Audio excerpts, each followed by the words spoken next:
आलोक sir हमारे बीच बैठे हुए हैं। मैं बड़े सम्मान के साथ उनको कुछ शब्दों के लिए आमंत्रित करता हूं। एक बार जोरदार तालियां। और इसके बाद हम अपने मुख्य अतिथि महोदय को सुनेंगे। आपके बीच कुछ शब्दों के लिए आदरणीय आलोक सर।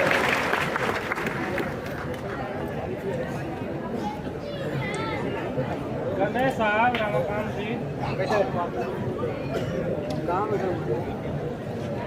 सम्राट अशोक क्लब भारत के तत्वावधान में आयोजित सम्राट अशोक महान जन्मोत्सव की अध्यक्षता कर रहे सम्राट अशोक क्लब के राष्ट्रीय अध्यक्ष माननीय डॉक्टर दीनानाथ मौर्य साहब, समारोह के मुख्य अतिथि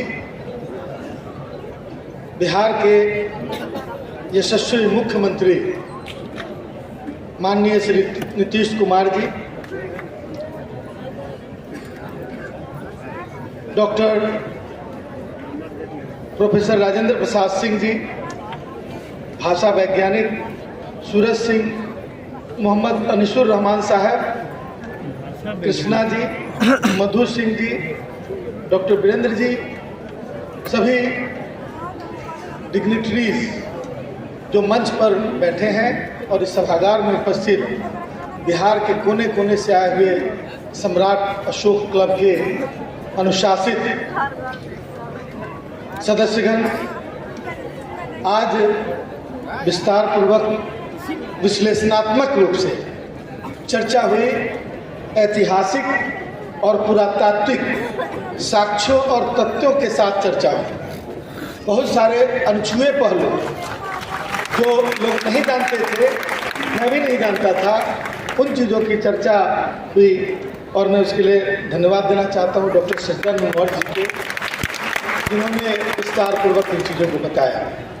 मैं एक राजनीतिक व्यक्ति हूँ और मैं समझता हूँ कि सिद्धांत से और विचार से राजनीति का सीधा संबंध है, राजनीतिक दिशा का सीधा संबंध है। इसलिए मैं उस बिंदु पर आप सभी को अपनी बातों से अवगत करना चाहूँगा कि दल बनते हैं और दलों के सिद्धांत होते हैं। दलों के सिद्धांत के आधार पर दिशाएं तय होती हैं। हम खुशनसीब हैं कि सम्राट अशोक प्रियदर्शी, सम्राट अशोक महान हमारे पूर्वज थे और उनके दादाजी जिन्होंने पहली बार अखंड भारत की रचना की थी,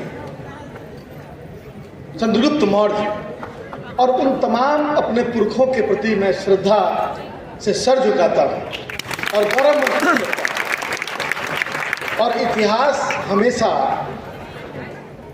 अपने अच्छी चीज़ों को उससे उद्धृत कर और आज के जीवन में उसे लागू करने की चीज़ है, लेकिन इतिहासों का दुरुपयोग हो रहा है।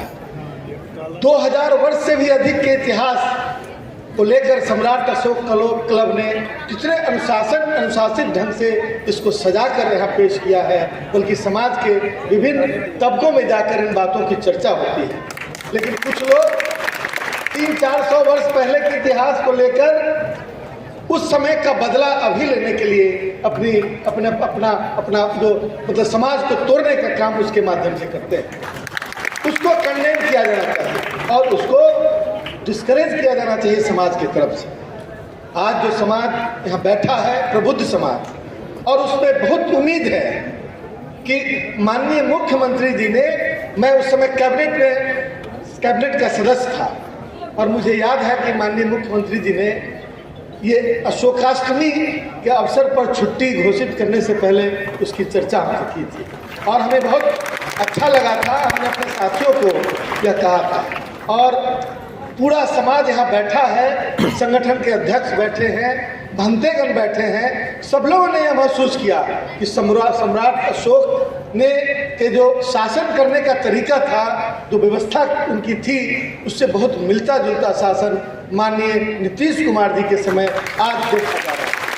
वर्षों में उन्होंने उन चीज़ों को, इसका मतलब है कि उनके विचार से पूरी तरह ओतप्रोत माननीय मुख्यमंत्री जी ने उन चीज़ों को अक्षरशः लागू करने की कोशिश की है। उसके लिए हम माननीय मुख्यमंत्री जी को साधुवाद देते हैं। आज इन चीज़ों का बड़ा सदुपयोग दुरुपयोग शुरू हो गया है। अब महात्मा गांधी की हत्या करने वाले लोग आज महात्मा गांधी की जयंती या पुण्यतिथि बहुत भव्य ढंग से मनाने लगे हैं, कंफ्यूज करने के लिए, समाज को कंफ्यूजन पैदा करने के लिए। इस बात को हमें सोचना होगा।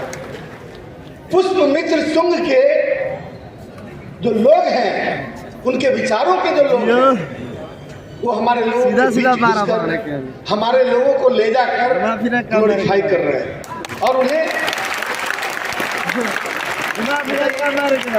अध्यक्ष बनाया जा रहा है सिर्फ दिखाने के लिए।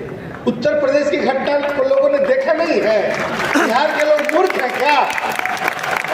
अपनी एकजुटता का परिचय दीजिए। सम्राट अशोक ने बहुत सोच समझकर जिस पंथ को अपनाया था, वह पंथ जो था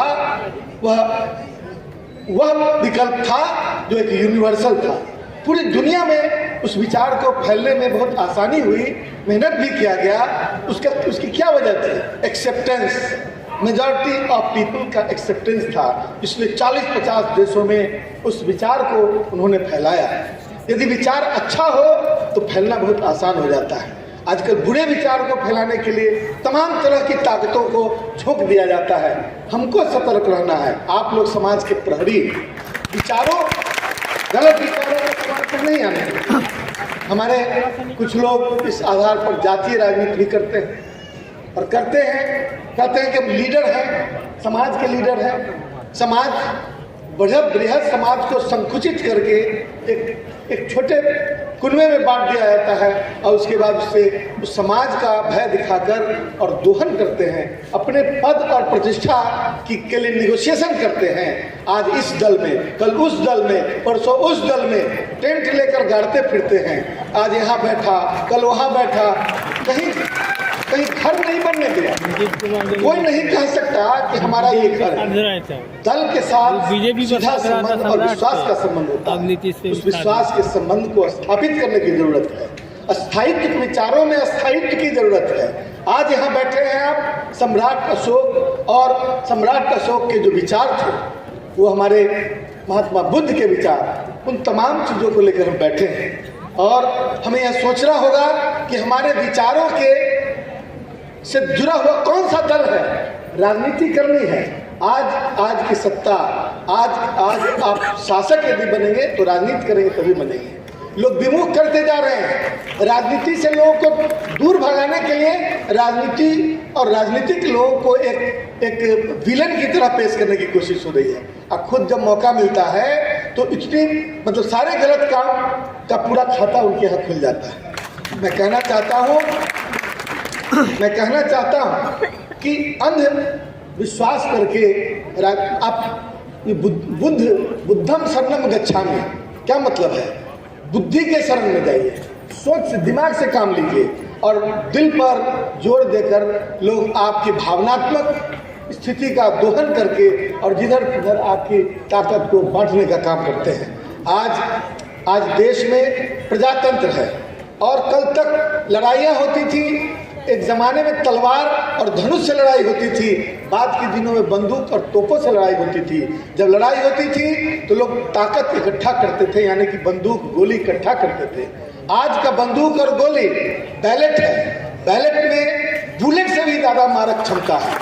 इसलिए अपने वोट को इकट्ठा कीजिए और फिर से बिहार का बेटा सम्राट, आज का सम्राट अशोक देश की गद्दी पर बैठे, इसको आपको सुनिश्चित करना है। इसके लिए आपको काम करना है। और हम इनके नक्शे कदम तमाम सम्राट अशोक के द्वारा किए गए कार्यों के अनुरूप है। यह प्रमाणित करता है कि आपके विचारों के रास्ते पर चलने वाला नायक आज यहाँ बैठा है। पूरी ताकत के साथ पूरे देश में ये सम्राट अशोक और बुद्ध के चाहने वाले और उनके वंशज कोई बिहार में अकेले नहीं है। पूरे देश के लिए मैं सम्राट अशोक की तरफ की ओर इशारा करते हुए कहता हूं कि पूरे देश में ये माहौल बने कि फिर से सम्राट अशोक इस देश का शासक बने और इस देश की पूर्णता को विकसित करे। तो मैं कहाँ गए तुम्हारे इन्हीं शब्दों के साथ हमने जो सतर्कता बरतने की कोशिश की के संदर्भ में जो बातें करी हैं उसको ध्यान रखने की जरूरत है, ताकि आने वाले दिन में आपकी ताकत बिखरे नहीं और आप अपने उद्देश्य से भटके नहीं। बहुत बहुत धन्यवाद। जय भारतवर्ष, जय बिहार।